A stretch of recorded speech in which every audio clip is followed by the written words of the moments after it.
아멘. 우리 설교 제목을 따라해 봅니다. 냉혹한 현실 속에서 믿음으로 산다는 것. 냉혹한 현실 속에서 믿음으로 산다는 것이란 제목으로 오늘 본문의 말씀 중심으로 하나님의 은혜 나누기 원합니다. 여러분, 지금 우크라이나는 여전히 러시아의 그 침공 속에서 맞서고 있는 형국입니다. 처음에는 러시아의 일방적인 공세 속에서 빠르면 며칠 안에 러시아의 승리로 끝날 것이다 라는 이런 예상에 무게가 실렸었습니다. 자, 그런데 전쟁이 예상과 전혀 다른 방향으로 흘러가게 되었죠. 우크라이나는 젤렌스키 대통령을 위시해서 나라의 지도부가 자신의 안위를 걱정하면서 도망가거나 또 항복하려고 하는 것이 아니라 항전 의지를 분명히 했어요. 그리고 나라의 국민들도 자원해서 전쟁에 동참했고 결사항전하게 되면서 전쟁은 이미 한 달을 넘긴 상태입니다.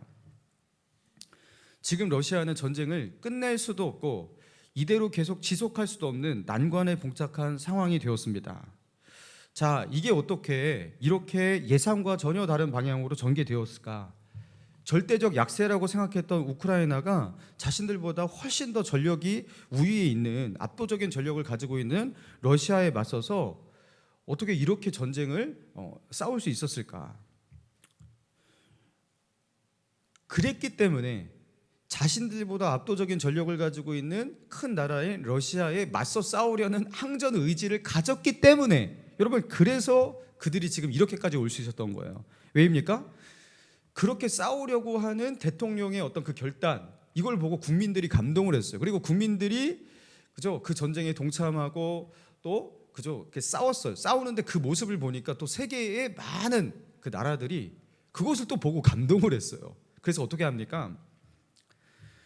전쟁에 필요한 무기들, 물자들을 공급하기 시작했고, 어떠한 나라의 편에도 들지 않겠다고 그렇게 선언한 중립국조차도 우크라이나의 편에 서서 우크라이나를 지원하고, 그리고 전쟁을 이렇게 직접적으로 돕지는 못할지라도 경제 제재에 같이 동참하면서 러시아를 압박하고, 여러분, 이런 나라들이 굉장히 많이 등장하게 되었습니다. 자, 그러면서 분위기상으로는요, 러시아는 세계의 수많은 나라들을 상대해서 싸우는 것 같은 그런 상태가 되어버린 거예요. 여러분, 이렇게 예상 밖의 상황이 펼쳐지게 된 겁니다. 여러분, 이런 모습이 예전에 일어난 그 아프가니스탄에서 일어난 일과 너무나 상반돼 보입니다. 여러분, 미군이 아프간에서 철수하자 탈레반이 쳐들어오게 되었죠. 근데 이 탈레반이 공격해오자 나살려라 하면서 국민들을 버리고 달아난 가장 먼저 달아난 사람이 그 아프가니스탄의 대통령이었어요. 그리고 많은 지도자들이 가장 먼저 비행기 타고 달아났어요. 자신의 나라를 지키고 자신들이 가진 그 자유를 지킬 그런 의지가 전혀 그들에게 보이지 않았습니다. 여러분, 그래서 어떻게 되었습니까? 세계 그 누구도 탈레반에게 그리고 점령당하는 그 아프가니스탄을요, 그 누구도 도우려고 하지 않았어요. 미국도 완전히 포기했습니다. 자신들이 싸우지 않으니까 아무도 그들을 보고서 도우려고 하지 않았어요. 여러분, 영적인 것도 마찬가지거든요. 여러분, 냉혹한 현실에 굴하지 않고 피하지 않고 우리가 믿음의 싸움을 싸울 때 현실이 너무나 만만치 않고 힘들어요, 힘겨워요. 그러나 그럼에도 불구하고 믿음으로 살려고, 하나님의 말씀대로 살려고, 사명 붙잡고 살려고 우리가 싸울 때 여러분, 어떤 일이 일어납니까? 일단 그것을 지켜본 다른 믿음을 가지고 있는 사람들이 그것을 보고 감동해요. 그래서 그들이 나도 너와 같이 싸우겠어 하면서 동역자가 생기기 시작합니다.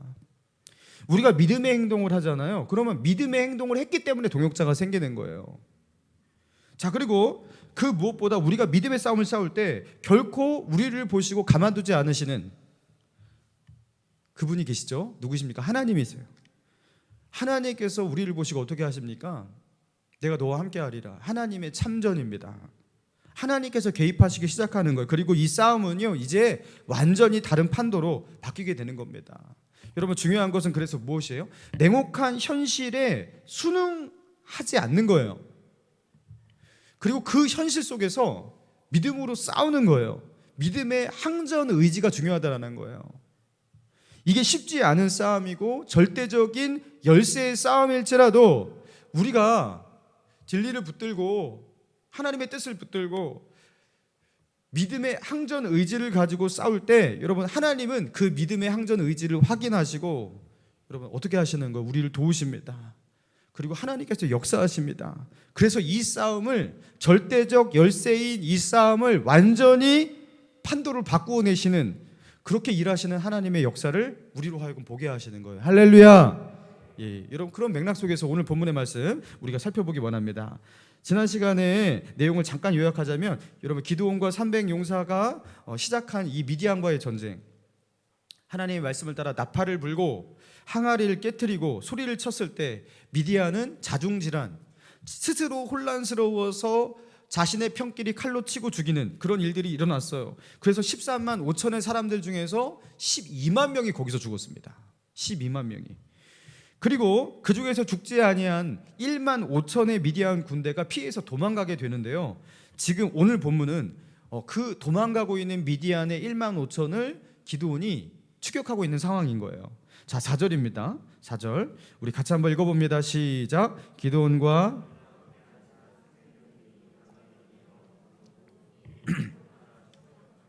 자, 기드온과 함께한 300명이 추격해요. 여전히 기드온은 자기 수하에 300명이에요. 300명이에요. 물론 이 300명만 그렇게 싸운 건 아니었지만 그 지원군이 나중에 또 다시 왔거든요. 그렇지만 기드온이 이끌고 있는 기드온이 직접적으로 자기가 통솔하는 군사는 300명이에요. 그러니까 이 300명을 데리고 어떻게 하는 거예요? 지금 추격하는 거예요. 누구를? 미디안을. 근데 미디안의 군대가 뒤에 보면 아시겠지만 우리 10절을 한번 볼까요? 10절 시작. 이때 세바와 살문나가 갈골에 있는데 동방 사람들의 모든 군대 중에 칼든 자 12만 명이 죽었고 15,000명가량은 그들을 따라와서 거기에 그 남은 자가 몇 명이라고요? 15,000명입니다. 여러분 되게 재밌죠? 300명이 15,000명을 추격하고 있어요. 300명이 15,000. 이거 거꾸로 돼야 되는 거 아닙니까? 15,000명이 300명을 추격해야 되는데 300명이 15,000명을 추격하고 있어요. 비율로 따지면 1대 50입니다. 근데 한 명이 50명을 막 추격하고 있는 거예요. 이게 말이 됩니까? 이게 말이 되냐고요.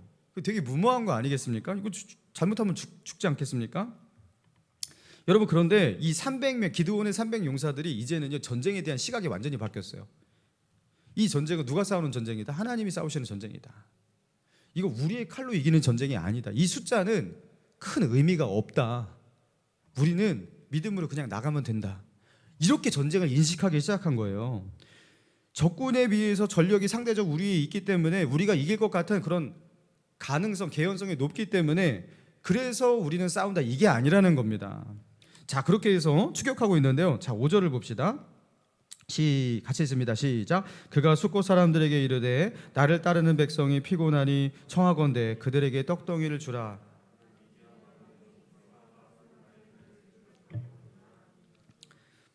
자, 숫곳은 어디냐면요. 요단 동편에 있는 요단강을 건너서 요단 동편의 중부지방 정도 됩니다. 거기에 있는 숫곳이란 마을이 있어요. 갓지파에게 속한 땅으로 보입니다. 자, 그 숫곳 사람들에게 우리가 미디안을 추격하고 있으니 우리가 지금 지쳤고 배고픈 상태이니 우리를 도우라. 우리에게 좀 떡을 달라. 이렇게 요청을 하고 있는 거예요. 그러니까 이 숫곳의 이 방백들, 숫곳의 지도자들이 모여서 이게 도대체 무슨 말인가? 그렇다면 정말로 지금껏 이 이스라엘 나라를 탈취하고 압제하고 있었던 그 미디안이 이스라엘에게 패배하고 지금 그들이 도망가고 있다는 말인가? 그게 정말일까? 어안이 벙벙했을 거예요. 그리고 우리가 추격하고 있으니까 그 미디안을 추격하고 있으니까 마저 추격하고 그들을 섬멸할 수 있도록 우리를 좀 도와달라. 응? 우리에게 떡이라도 좀 달라. 이렇게 도움을 요청하니까 과연 이것을 돕는 게 맞을까 망설였던 거예요. 왜입니까? 이것을 도와줬다고 어떻게 될 수가 있어요? 나중에 미디안이 다시 이스라엘을 점령할 때 너희가 그때 우리를 추격하는 이스라엘 사람 도와줬지 하면서 보복을 당할 수 있다라는 거예요. 게다가 이 숫곳은 요단 동편에 미디안이 이 동쪽 지방에 이제 거주를 했던 것 같아요. 그러니까 이들이 쳐들어올 때 가장 가까이, 그러니까 미디안의 그 침략에 가장 쉽게 노출된 지역이 바로 이 숫곳, 이 미디안 동부 지방이었기 때문에 자신들은 이 상황 가운데 굉장히 민감한 거예요. 그래서 어떻게 합니까? 자, 6절입니다. 6절 같이 읽습니다. 시작. 숫꽃 방백들이 이르되 세바와 삶은 나의 손이 지금 내 손 안에 있다는 거냐? 어찌 우리가 내 군대에게 떡을 주겠느냐 하는지라. 자, 숫꽃의 방백들이 한마디로 지금 거절하고 있어요. 그리고 기드온에게 어떻게 말합니까? 세바와 삶은 나의 손이 내 손 안에, 지금 내 손 안에 있다는 거냐? 이게 무슨 말이냐면요, 지금 니네들이 그럼 미디안의 두 왕 세바와 삶은 나를 잡았어? 지금 마치 잡은 것 같이 당당하게 말하는데 니네가 잡았냐고. 이 300명의 군사, 겨우 이 군사를 이끌고 잘도 잡겠구나, 약간 이런 느낌으로 말하고 있는 거예요. 여러분, 그도 그럴 만한 것이 그들이 추격하는 미디안 군대는 많이 섬멸되었지만 여전히 1만 5천 명이나 남았단 말이에요. 근데 300명을 데리고 어떻게 1만 5천 명을 그죠? 그렇게 추격해서 그들을 죽인단 말입니까? 당연히 못 잡을 것 같은 거예요. 아마도 이런 어떤 숫곳 사람들의 반응 앞에서 기드온이 당황해서, 그죠? 성경에는요, 이 숫곳 사람들과 기드온과의 이 대화 전부를 기록하지 않았을 것으로 보입니다. 근데 분명히 그렇게 기드온이 설명하고 얘기했지 않겠습니까? 하나님께서 요단 서편에서 하나님께서 일으키시는 그 하나님의 명령으로 시작된 그 전쟁, 그죠? 이 300용사들이 그 14만 5천을 둘러싸고, 그죠? 그렇게 항아리를 깨뜨리고 나팔을 불고 여호와를 외칠 때 하나님께서 그 12만 명의 그 미디안 사람들을 자기의 칼로 스스로 죽게 만드시는 그 하나님의 기적의 역사, 막 이런 것들이 있었다. 그리고 우리는 지금 하나님이 그 싸우시는, 하나님께서 이미 이기신 전쟁에 도망가는 미디안 사람들을 지금 추격하고 있는 것일 뿐이다. 하나님이 우리와 함께 하신다. 이런 이야기를 분명히 해줬을 거예요. 설명하지 않았겠습니까? 자, 그러면 그 이야기를 듣고서 숫곳 사람들이 기드온에게 어떻게 반응해야지 마땅하죠? 이스라엘 사람들이에요. 같은 동족 이스라엘 사람들이에요. 그리고 미디안의 압제를 그동안 받으면서 많은 탈취를 당했던 숫곳 사람들입니다. 그러면 이 기드온의 이야기를 듣고서 어떻게 반응해야지 마땅합니까? 하나님께서 정말 그렇게 하셨다고? 여호와 하나님께서도 우리에게 정말로 승리를 주신 것이 맞냐? 하나님이 우리와 함께 하시는구나. 우리도 너희를 도와 미디안과 싸우겠노라. 여러분, 이렇게 해야지 마땅한 거 아니겠습니까? 그런데 지금 숫곳 사람들은요, 전혀 그렇게 반응하지 못하고 있어요. 숫곳 사람들은 기드온의 그 말을 듣고서도 하나님께서 우리에게 전쟁에 승리를 주셨다, 이 말을 듣고도 감동이 되질 않았어요. 하나님이 주신 승리의 역사, 그리고 기드온이 미디안을 추격하고 있는 이 상황만 봐도 이게 굉장히 감동스러운, 그죠? 역사적인 상황인데 그 앞에서 전혀 감흥이 일어나지가 않는 거예요. 왜 그랬을까요? 왜 이렇게 냉랭할까요? 그리고 미디안의 보복을 당할까봐 뭐 니네가 잘도 잡겠다, 왜 이렇게 그 냉랭하게, 그죠? 여러분, 이렇게 이게 말하고 있는 것일까요? 이 숫곳 사람들은 7년간 미디안에게 당하면서 여러분 그 가운데서 어떻게 된 거예요? 냉혹한 현실을 경험합니다. 그리고 그 냉혹한 현실 속에서 어떻게 된 거예요? 완전히 굴복하고 그것에 순응한 사람이 되어버린 것이에요. 그래서 이들은 어느 지경까지 간 것이냐면 더 이상 하나님이 그들에게 주실 구원의 은혜를 소망하거나 바라보지조차도 못하는, 소망을 잃어버린. 그래서 우리는 그냥 이 미디안에게 착취를 당하면서 저들이 시키는 대로, 저들이 그렇게 말하는 대로 바칠 거 바치면서 그렇게 저들에게 착취를 당하고 지배를 당하면서 살 수밖에 없는 거야. 그게 우리의 현실이야. 이것을 받아들여야 돼. 이게 최선이야. 그렇게 생각했던 거예요. 그리고 미디안과 싸우고 있고, 그리고 300명을 가지고 1만 5천을 막 추격한다고 하는 저들이 정말로 어떻게 보이는 거예요? 한심하게 보이는 거죠. 저곳에 자기의 목숨을 저기에 걸어, 저 말도 안 되는 상황 가운데 이렇게 보는 거죠. 여러분, 그러니까 이 말을 듣고서 기드온이 어떻게 합니까? 더 이상 할 말을 잃어버리고 숫곳 사람들에게 말합니다. 7절, 기드온이 이르되 그러면 여호와께서 세바와 살멜나를 내 손에 넘겨주신 후에 내가 들가시와 찔레로 너희 살을 찢으리라. 여러분, 그렇게 내가 너희에게 돌아와서 이 전쟁에게서 추격하고서 내가 이기고 돌아와서 내가 들가시와 찔레로 너희를 찢을 거야, 너희를 징벌할 거야, 이렇게 말합니다. 그리고 그런 상황이, 이 숫곳 마을에서 일어난 그 똑같은 상황이, 그 상황이 똑같이 분우엘에도, 그 인근 마을이었던 분우엘에도 일어났어요. 그래서 8절 보니까 거기 분우엘로 올라가서 그들에게도 그같이 구한즉 도와달라고 구했던 거예요. 그러니까 분우엘 사람들의 대답도 숫곳 사람들의 대답과 같은지라. 그러니까 기드온이 분우엘 사람들에게는 어떻게 말합니까? 9절 기드온이 또 분의 사람들에게 말하여 이르되 내가 평안히 돌아올 때 이 망대를 헐리라 하니라. 망대를 헌다라는 것은 이 성읍을 파괴하겠다는 이 소리입니다. 그리고 기드온은요 1만 5천의 미디안 잔당을 추격하는 데 성공하고요, 그들을 격파하고 난 뒤에 미디안의 두 왕 세바와 살문난을 생포했어요. 그리고 그들을 잡아서, 그 두 왕을 잡아서 숫곳과 분회일로 돌아옵니다. 그리고 기드온이 말한 대로 숫곳 사람들의 그 방백과 장로들을 잡아서 들가시와 찔레로 징벌을 해요. 그리고 분회일의 망대를 헐어요. 여러분, 그런데 이 표현이 그러면은 찔레와 들가시로 막 이렇게 찌르면서 아프지 왜 그때 나를 아프게 했어 하면서 너도 아파야 돼 이렇게 했다라는 이 정도가 아니에요. 들가시와 찔레로 그들을 징벌해서 죽였다라는 겁니다. 숫곳에 있는 지도자들을 싹 다 죽였다라는 겁니다. 여러분 17절 보니까요, 분회의 망대를 헐며 그 성읍 사람들을 죽이니라. 이거는 단순히 망대를 헌다라는 게 아니에요. 그 성읍을 파괴하고 그 많은 사람들을 죽인다라는 거예요. 여러분, 그러니까 기드온이 숫곳 사람들과 분회의 지도자들이 기드온에게 했던 그 비협조적인 태도뿐만 아니라 그 기드온에 대해서 냉소적이고 그리고 심지어 비웃기까지 했던, 잘도 네 손 안에 있구나, 세바와 살문나가 잘도 네 손 안에 있구나, 잘도 그들을 쳐 부시겠구나, 이런 식의 어떤 그 비웃음, 여러분 이거에 대해서 격분하고 그리고 보복심이 들었던 이 기드온이 피해 보복을 하는데요, 좀 잔인해 보입니다. 아무리 그래도 동족 이스라엘 사람인데, 그래서 동족 이스라엘 사람을 죽이는 첫 번째, 사사기에서 첫 번째 사건이 바로 오늘 본문의 사건이에요. 기드온을 통해서 일어난 거예요. 그러니까 이전에 기드온이 에브라임 지파가 너희가 이 전쟁 가운데서 왜 전쟁을 시작할 때 진작 우리 지파를 부르지 않았어 하면서 싸움을 걸어올 때 그들에게 어떻게 대답했습니까? 에브라임의 끝물포도가 아비에셀의 히터 좀 꺼주시기 바랍니다. 에브라임의 끝물포도가 아비에셀의 만물포도보다 낫지 아니하냐? 그러면서 그 에브라임 사람들을 달래고 여러분 그들의 마음을 이렇게 만져주었던 여러분 그 모습과 너무나 다른 모습을 보이고 있습니다.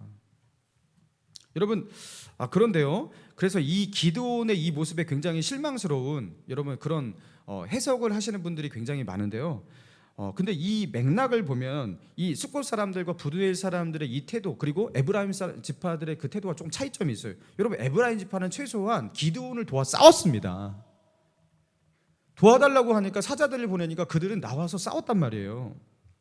그리고 그들은 자기가 싸우고 난 뒤에 그 자존심 때문에 기드온에게 시비를 거는 그런 입장이었어요. 그러나 이 숫곳과 분회엘 사람들은 힘겹게 싸우고 있는, 그래서 절박하게 도움을 요청하고 있는, 떡이라도 달라 그렇게 요청하고 있는 기드온과 300용사를 돕지조차 않았던 거예요. 떡조차 주지 않았던 거예요. 최소한의 도움도 주지 않았던 거예요. 심지어 하나님이 일으키신 승리의 역사를 폄하하면서 기드온과 300용사를 비웃기까지 했던 겁니다. 자, 그런 면에 있어서 기드온의 이 잔인한 보복, 기드온은 참 한심하다, 이렇게 해석되는데 포커스가 맞춰주는 것보다 이 숫곳과 분회엘 사람들을 향한 하나님의 심판의 면모가 더 강한 부분이에요. 하나님께서 심판하시는 거예요. 자, 그렇다면 이 숫곳 사람들, 분회엘 사람들은 어떻게 반응해야지 옳았을까요? 여러분, 그들은 기드온과 300용사들이 피곤한 지친 그런 상황, 그리고 그 적은 숫자, 그것을 가지고서 미디안을 추격하고 있는 그 모습, 그것을 보고서 어떻게 해야 돼요? 같은 동족으로서, 그리고 미디안의 압제를 받고 있는 그 동족으로서 저들이 수고하면서 목숨을 걸고 미디안과 싸우는데, 여러분 이 모습을 보고 어떻게 돼요? 감동을 받아야죠. 감동을 받아야 되는 겁니다. 그리고 이스라엘이 미디안을 추격한다라는 이 상황 자체만 보더라도요, 이것은 뭐예요? 하나님께서 일으키신 기적적 역사예요. 이거 하나님의 구원이에요. 여러분, 그 하나님의 구원의 역사를 느꼈어야죠. 그러나 숫곳과 분회엘 사람들은 그것을 보고 전혀 어떻게 감동이 되지 않습니다. 니네 그렇게 싸워? 근데 니네 목숨이 10개니? 그러다 죽겠지. 이렇게. 여러분, 그들은요 너무나 현실적이에요. 냉혹한 현실 속에서 7년 동안 그렇게 압제를 받고 살다 보니까 그들은요 냉혹한 현실 속에서 살아남는 냉철한 판단력만 생겼던 것 같아요. 냉철한 판단력은 대단해요. 그러니까 그것만 살아있어요. 미디안이 얼마나 강한데, 우리가 그 미디안이 어떤 존재인지 우리가 잘 알고 있는데, 그리고 여전히 미디안은 상당수가 살아남아 있고 그들이 재정비하고 대군을 동원해서 다시 돌아와 쳐들어온다면 우리는 그들을 막을 수 없어. 그리고 우리가 미디안을 추격하는 너희를 도왔다라는 것, 협조했다라는 것, 그것이 그들에게 알려진다면 우리는 그때 다 죽는 거야. 우리는 미디안의 손에 그날 다 죽는 거야. 정신 다 똑바로 차려야 돼. 절대 돕지 마. 얘네들 절대 돕지 마. 이렇게 했던 거예요. 냉철한 판단력이죠. 그런데 그들은 어떻게 되었습니까? 미디안의 손에는 죽지 않았지만 기드온의 손에 죽었습니다.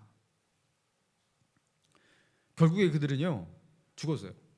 사랑하는 성도 여러분, 이 본문의 말씀을 통해서 하나님께서 우리에게 주시는 깨달음이 무엇입니까? 냉혹한 현실 속에서 그 냉혹한 현실에 순응하는 자, 숙곳과 분노의 사람들이에요. 그들을 보게 하시면서 우리들에게 말씀하시는 거죠. 너희도 저 숙곳 사람들, 분노의 사람들처럼 하나님께서 역사하시고 일하실 때에도 그것을 보면서 감동을 받지 못하는, 그 냉혹한 현실 속에서 살아남으려고, 그죠? 그 냉혹한 현실 속에서 살아남기 위한 냉철한 판단, 분별, 선택, 이런 것들은 잘하는 사람일지 모르겠지만 그런 하나님의 역사가 시작될 때, 그죠? 목숨을 걸고 믿음의 싸움을 싸우는 그리스도인을 보면서 저들과 함께 싸우고자 하는 그 믿음의 감동, 영적인 감흥, 이런 것도 잃어버린, 이런 것조차 느끼지 못하는, 영적으로 죽어버린 사람, 하나님께서 일하시는 구원의 역사 속에서 전혀 그것을 보지 못하는 사람, 여러분 바로 그런 사람이 우리가 아니냐고, 이 숙곳과 분노의 사람 같은 모습이 바로 우리가 아니냐고 그렇게 묻고 있는 거 아니겠습니까? 여러분, 이들의 문제가 무엇입니까? 냉혹한 현실에 순응해버려서 이제는요 그냥 현실을 살아가는 현실의 사람이 되었을 뿐이에요. 그냥 현실의 사람이에요. 영적인 감흥, 영적인 감동, 하나님 나라의 소망, 하나님 나라의 백성으로서의 가져야 될 그 소프트웨어, 그렇죠? 그 내면을 다 잃어버렸어요. 여러분, 히브리인들이 애굽에서 400년간 노예 생활을 합니다. 자, 그리고 그들을 출애굽시키기 위해서 하나님께서 모세를, 그죠? 시내산 떨기나무에서 그렇게 부르시고, 그죠? 그들을, 그 모세를요 그 이집트로 그렇게 부르시지 않습니까? 그래서 모세를 애굽에 있는 사람들에게 보내어서 하나님이 애굽에서 고난받고 있는 너희를 긍휼히 여기셨다, 너희를 구원하시고자 하신다 하면서 그들 앞에서 하나님이 나를 보내셨다라는 이적 몇 가지를 모세가 보여줘요. 그러니까 그 모세를 보았던 그 모세의 이야기를 들었던 사람들, 그죠? 히브리 사람들의 반응이 이렇습니다. 출애굽기 4장 31절에 백성들이 믿으며 여호와께서 이스라엘 자손을 찾으시고 그들의 고난을 살피셨다 함을 듣고 머리 숙여 경배하였더라. 여러분, 이스라엘 사람들이 진짜 믿음 없고 맨날 하나님 원망하고 광야에서 맨날 모세 원망하고 그랬던 것으로 유명하지 않습니까? 여러분, 그런데요 이 사람들이 최소한 하나님의 역사가 시작될 때, 하나님의 구원의 역사가 보일 때는 이렇게 하진 않았어요. 모세의 이야기를 듣고 하나님께서 우리를 돌보셨구나, 하나님께서 우리를 구원하시구나 하면서 감동하고 머리 숙여 하나님을 경배하고 찬양했다. 여러분, 그렇게 기록하고 있습니다. 여러분, 그들은 무슨 소리냐, 우리는 그냥 애굽에 살겠다, 어떻게 무슨 수로 바로에게서 탈출한다는 말이냐, 그게 말이 되냐? 이렇게 하지 않았다라는 거예요. 여러분, 하나님의 역사가 시작될 때 우리는 어떻게 됩니까? 최소한 감동을 받아야 돼요. 여러분, 예배 드릴 때 최소한 어떻게 돼야 돼요? 예배에 감동이 있으셔야 돼요. 나는 예배 드리는데 예배를 드렸어, 뭐 주일날은 예배를 지켰어, 그게 끝인 분은 그거 심각하신 겁니다. 어떻게 예배에 감동이 없죠? 일주일 만에 세상 속에서 치열하게 그 불신 세상 속에서 그 가치관과, 그리고 뭐 얼마나 힘겨웠어요. 그리고서 와갖고 여기서 예배 드리는데 거기서 어떻게 감동이 없죠? 저 예전에 중고등학교 때 청년 때는요 예배 드릴 때 너무 창피했어요. 저 맨날 울었고, 남자인데 왜 이상하게 저는 예배 때 이렇게 눈물이 나는지. 그래서 너 오늘은 안 울어야지. 맨날 이랬단 말이에요. 오늘은 안 울어야지. 사람들은 왜 내가 뭔가 힘든 일이 있어서 우는 줄 알 거 아니에요. 그래서 나는 그게 아닌데 이 예배가 감동이 있는 거예요. 여러분 주님 앞에 주님의 일을 앞서서 정말 헌신하시는 분들 있잖아요. 저분은 어떻게 저렇게 정말 자기보다 하나님이 우선일까? 저게 힘들지도 않을까? 근데 그런 일을 하시는 그 하나님께 헌신하는 그런 분들을 보면서 어떻게 됩니까? 최소한 우리 안에 영적인 도전, 영적 감흥이 일어나야 돼요. 그게 정상인 겁니다. 저 사람은 저러나 보다, 이게 아니에요. 너 혼자 싸워, 너 혼자 열심히 헌신해, 나는 아닌가 봐. 이거는 말이 안 되는 거예요. 영적인 감흥이 일어나야 돼요. 그 감흥조차 없다면 여러분 그 사람은 어떻게 해야 합니까? 그 영적 가능성이 없는 사람이에요. 살았다 하는 이름을 가졌으나 죽은 자로다. 여러분 영적으로 죽어있기 때문에 그 감흥을 느끼지 못하는 거예요. 감동도 안 되는 거예요. 감동조차도. 나가서 같이 칼 들고 싸우지는 않을지라도 감동은 돼서 뭐라도 해야 될 거 아니에요. 그죠? 여러분 그런데 이런 감동조차 되지 않는 사람이, 그런 그리스도인들이 지금도 있다라는 겁니다. 지금도 숙곡과 분노의 사랑과 같은 그런 사람들이 그리스도인들 가운데 있다라는 겁니다. 하나님의 역사가 시작되었는데 그것을 보면서 우리 안에 하늘의 소망이 일어나지 않는 사람들이 있다라는 겁니다. 주님의 사역에 힘써 헌신하는 자들 보면서 전혀 마음에 도전도 되지 않고 나는 그냥 이대로 살래, 이런 사람이 지금도 있다라는 겁니다. 그들이 떡을 좀 달라고, 우리와 함께 조금이라도 도와달라고 해도 도와주고 싶은 마음이 조금도 안 드는 사람이 지금도 있다라는 겁니다. 같은 그리스도인이라고 부르면서도, 형제 자매라고 부르면서도 딴 사람처럼 여기면서, 여러분 그렇게 여기면서 냉랭한 사람이 지금도 있다라는 겁니다. 그리고 그들은 어떻게 말해요? 우리는 미디안의 통치에서 벗어날 수 없다고, 미디안과 싸우는 거 그거 다 소용없는 것이라고, 세상을 좀 똑바로 보라고, 마치 자기가 더 똑똑한 사람 같이 그렇게 얘기해요. 여러분 그들은 어떤 사람입니까? 냉혹한 현실에 순응해버린 사람이에요. 냉혹한 현실 속에 순응이 되어서 그냥 그 속에서 냉혹한 현실의 사람이 되어버린 거예요. 그 사람은 믿음의 사람은 아닙니다. 믿음이 죽어버린 사람이에요. 믿음이 마비된 그리스도인이에요. 여러분 살아있는 물고기는 어떻게 합니까? 물결을 타고 물은 이렇게 흐르잖아요. 그럼 물결이 떠밀려 가지 않아요. 어떻게 하면 물결을 거슬러 올라갑니다. 물결에 떠밀려가는 물고기를 본 적 있으십니까? 죽은 물고기만 그렇게 해요. 죽은 물고기는 배 위로 하늘로 딱 내밀고서 떠내려가죠. 살아있는 물고기는 작은 송사리조차도 물결을 거슬러 올라갑니다. 작은 송사리조차도 절대로 떠밀려 내려가지 않아요. 계곡에 가서 보세요. 그 물살이 센 계곡인데 그 계곡에서도 송사리는 절대로 떠밀려 내려가지 않아요. 살아있기 때문에. 세상의 흐름에 대세에 순응해버리고 떠밀려가고 있다면 그건 그리스도인으로서 믿음이 죽은 거예요. 살아있는 믿음은 떠밀려가지 않습니다. 떠내려가지 않습니다. 예수님께서 그래서 말씀하셨죠. 마태복음 7장 13절에 좁은 문으로 들어가라. 멸망으로 인도하는 문은 크고 그 길이 넓어 그리로 들어가는 자가 많고 생명으로 인도하는 문은 좁고 협착하여 찾는 이가 적으니라. 좁은 문, 좁은 길, 뭘 말하는 겁니까? 이거는요, 애써서 들어가야지 할 수 있는 그런 일들을 말하는 거예요. 힘써서 들어가야지 걸을 수 있는 그런 길을 말하는 거예요. 반면에 멸망으로 인도하는 문은 어떻다고요? 크고 그 길이 넓어서 그리로 들어가는 자가 많다. 크고 넓은 문은요, 가만히 있어도 아주 쉽게 갈 수 있는, 여러분 그런 길을 말하는 거예요. 세상에 순응하는 삶을 말하는 거예요. 여러분 이 땅에 이 현실에 순응하는 삶 사는 거, 그거 아무런 노력 필요 없습니다. 그냥 남들이 하는 거, 저거 하면 되겠다. 남들이 다 저거 하는 거 좀 따라가면 되는 거예요. 그냥. 여러분 숫곳 사람들과 분해의 사람들처럼 7년 동안 미디안의 압제를 당하고 그들의 지배를 받고 살면서 현실 세상을 살아가는 법을 우리가 몸에 익히게 되었습니다. 여러분 그게 무엇입니까? 미디안에게 절대로 대들지 않는다예요. 미디안에게 절대로 대들지 않는다. 크고 넓은 문이죠. 그들은요, 믿음으로 살려고 애쓰는 사람을 보면서도 감동을 받지 않습니다. 왜 저렇게 무모하게 자꾸 대들까? 저렇게 미련하게 왜 살까? 한심하게 생각합니다. 여러분 우리가 그렇게 살고 있지 않냐라는 거예요. 믿음으로 살고 있는 사람을 보면서 한심하게 생각하고 있다면 이미 나는 숫꽃 사람처럼 그렇게 변하고 있는 거예요. 여러분 믿음의 감동을 받지 못하고 죽어있는 심령으로 오늘도 예배 자리에서 일어나신다면 여러분 절망적인 거예요. 여러분 그런 분이 있다면 오늘 어떻게 하셔야 됩니까? 가슴을 치면서 회개하셔야 돼요. 내가 어떻게 하다가 이 지경까지 되었는지, 내 죽은 영혼 살려달라고 여러분 하나님 앞에 절박하게 매달리고 자신의 교만, 그죠? 세상과 타협했던 그런 믿음, 그거 회개하시고서 하나님께 나아가셔야 돼요. 살아있는 믿음은요 그렇게 무감동으로 살 수가 없어요. 여러분 내 신앙 살려달라고 하나님께 나아가시기 바랍니다. 여러분 그리고 동로마 제국이 오스만 터키 맹공 앞에서 무너지게 되었는데, 여러분 1123년 그 동로마 제국의 그 1000년이 넘는 그 역사를 뒤로하고 이제 막을 내리게 되거든요.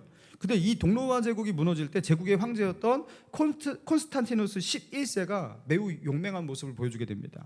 이 콘스탄티누스 11세는요 자신의 안전을 도모하기 위해서 충분히 자기가 이렇게 그리스 남부 펠로폰네소스 반도 뭐 이런 데로 피해서 숨을 수 있는, 그래서 도망갈 수 있는 그런 기회가 충분히 있었다고 합니다. 그리고 이 황제에게 항복을 권유하는 그런 신하들도 부지기수였다고 합니다. 이게 절대적 열세입니다. 이거는 소용없습니다. 황제요, 몸이라도 피하십시오. 자, 그런데 황제로서 그는요 끝까지 싸웠다고 해요.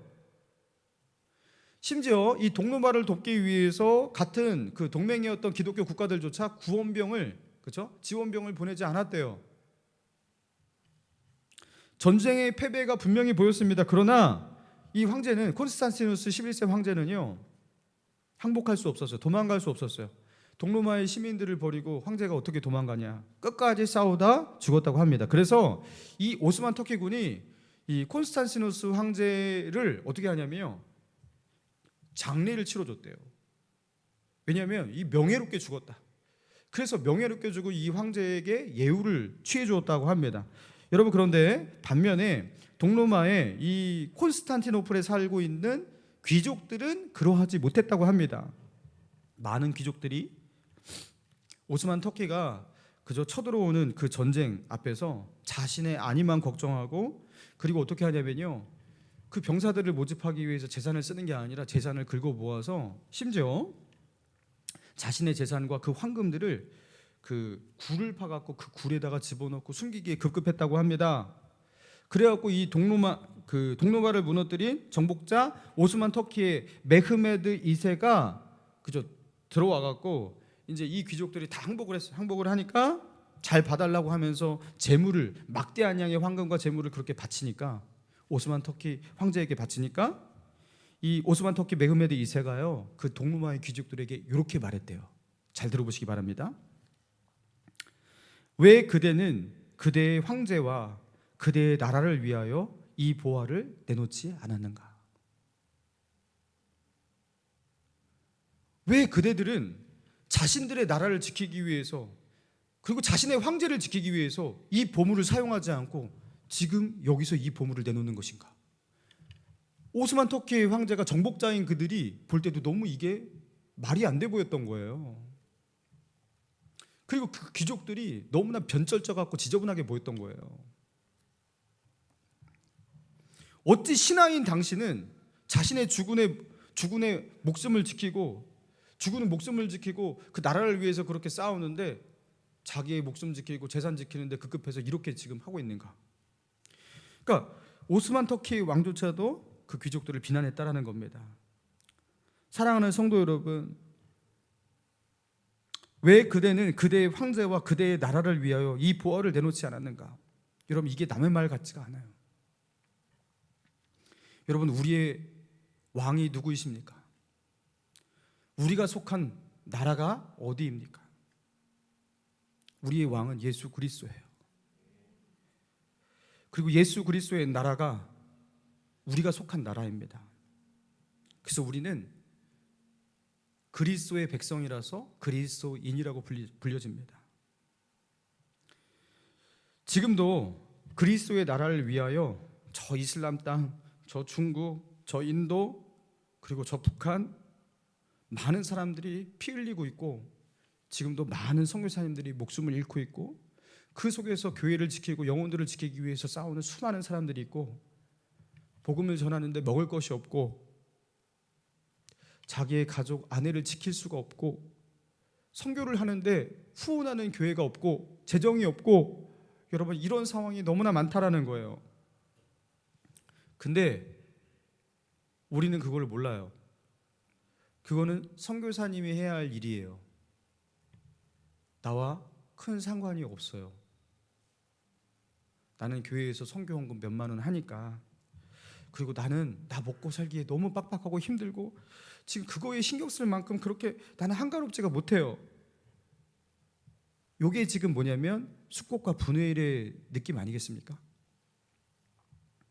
지금도 저 밖에는요, 예수님을 믿지 않고 예수님을 사랑으로 그들에게 예수님을 전하면 예수님을 믿을 만한 사람들이 있는데 그 사랑을 가지고 다가가는 사람이 없어서 그냥 죽어가는 사람들이 있어요. 복음이 없어서 죽어가는, 지옥으로 떨어지는 사람들이 지금도 굉장히 많아요. 영적 전쟁이 너무너무나 치열하게 지금도 일어나고 있습니다. 근데 내 눈에는 그게 안 보이니까, 그 죽어가는 사람들이 있는 거 뭐 안 보이니까 그 전쟁이 나와 무슨 상관이 있냐고. 여러분, 그렇게 우리는 살고 있지 않냐라는 거예요. 난 당장 집도 장만해야 되고 빚도 갚아야 되고 승진하기 바쁘고 대학 가야 되고 노후 준비해야 되고 집안일이 얼마나 또 많은지. 근데 뭐 이것까지 내가 어떻게 하냐고. 여러분, 기억하시기 바랍니다. 주님은 곧 오십니다. 주님은 내가 올 때 도적같이 너희에게 임하지 않도록 너희는 늘 깨어 준비하라고 분명히 우리에게 경고하셨어요. 깨어서 준비하지 않는 자에게는 도적이 들이닥치듯이 그렇게 주님이 임할 것이다. 도적이 들이닥친다는 건 좋은 의미가 아니잖아요, 그죠? 어떻게 지금 오셨냐고 하면서 막 반기는 이런 느낌이 아니잖아요. 주님이 오시는 게 불행이 돼버리는 거예요. 여러분, 그리고 주님은 우리에게 이렇게 물으실 수 있습니다. 왜 그대는 그대의 황제와 그대의 나라를 위하여 이 보화를 내놓지 않았는가? 내가 너희에게 맡긴 내 달란트를 너는 어디에 썼는가? 여러분, 물으실 때 그때 대답하셔야 됩니다.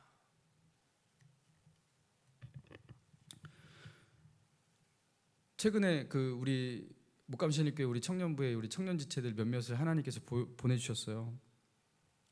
그러면서 이 청년부에 대한, 청년부 사역에 대한 그 마음이 저도 바뀌게 되었습니다. 사실 연초에 청년 지체 중에 한 명이 기도 제목을 저한테 말하는데, 청년부가 부흥되기를 원한다고, 우리가 뜨겁게 하나님을 예배하고 이 청년의 때 헌신하기 원한다고 하면서 그 얘기를 하는데 제가 너무 감동이 되었어요. 사실 못 가면 사실 청년이 별로 없잖아요, 그죠? 여기는 다 30대 40대 이렇게 가정 많잖아요. 여기서 청년원이 어떻게 부흥될까 싶어갖고 저는 좀 기다려야 된다 이런 입장이었거든요. 근데 청년부의 부흥을 간구하고 기도하고 있는 거예요. 제가 너무 감동이 되었어요. 제가 바꿨어요. 기도 제목을 바꿨어요. 주님, 저렇게 기도하는데 청년들을 보내주세요. 하나님, 우리 청년들이 저렇게 기도하는데 보내주세요. 근데 진짜 하나님께서 최근에 보내주시는 거예요. 최근에 청년 등록이 한 5-6명 있었어요. 그리고 제가 그게 감동이 되니까 어떻게 됐냐면, 제가 사실은 청년부 예배가 제가 너무 부담이 되는 거예요. 설교를 도대체 주말에 몇 편을 준비해야 되는 거예요. 지금도 너무나 버거운데, 근데 아무튼 내가 이걸 해야 된다. 지금 해봐야겠다. 그래갖고 이제 청년부 예배를 이렇게 만들게 된 겁니다. 한 사람의 믿음의 간구와 그 소망이 이게 물결을 일으켜요. 그게 사람의 감동을 줘요. 그리고 거기서 하나님의 역사가 시작되는 거예요. 할렐루야. 여러분, 아무리 냉혹한 세상을 살아도 세상에 순응한 사람이 되지 마시기 바랍니다. 냉혹한 현실에 세상을 뛰어넘는 믿음의 사람이 되시기 바랍니다. 주님의 역사하심과 은혜가 이 땅에 부어지기를 갈망하는, 부흥을 위해서 기도하는 기도를 그치지 마시기 바랍니다. 여러분, 주님의 은혜가 임하면 지금도 교회는 부흥하는 줄 믿습니다. 이 나라와 이 민족에 하나님께서 부흥을 주실 것이고, 이 땅을 기경하실 것이고, 성령 하나님께서 이것을 바꾸실 거예요. 여러분, 그런 하나님의 역사가 이루어지기를 간구하며 부르짖으시기 바랍니다. 여러분, 냉혹한, 그리고 그 일을 위해서 힘써서 사역하는 사람들, 헌신하는 사람들을 보면서 어떻게 해야 돼요? 그들과 같이 동역하는 거예요. 냉혹한 현실의 세상을 딛고 살아가지만 하늘의 소망을 가지면서 믿음의 역사를 기대하면서 살아갈 수 있는 저와 여러분 되기를 주님의 이름으로 축원합니다.